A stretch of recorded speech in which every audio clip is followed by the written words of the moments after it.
Sky Media видео сангийн хүүхдэд зориулсан цэсний танин мэдхгүй булангаас хүлээн авч үзээрэй.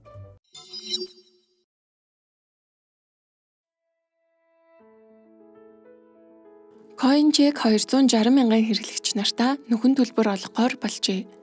Саяхан 480 орчим сая Америк долларын өртөгтэй крипто валютуудыг хакерууд CoinCheck-ээс суулгайлж, тус компани маш их хэмжээний алдагдал хүлээгээд байгаа билээ.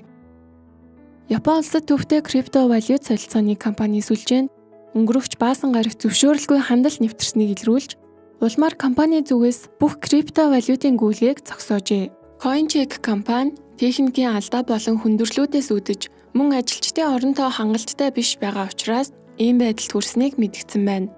Өгөгдлийн сангаас тухайн үедээ 480 сая Америк долларын өртөгтэй байсан 850 мянган coin алдагдсан байна.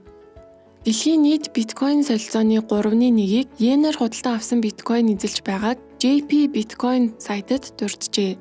Японы эдийн засаг сүүлийн жилүүдэд хангалттай өсөлт харуулаагүй байгаа учраас Япон улсын иргэдийн хувьд тэр дундаа залуу хөрөнгө оруулагчид биткойноос өндөр ашиг олох боломжтой гэж харж байгааж.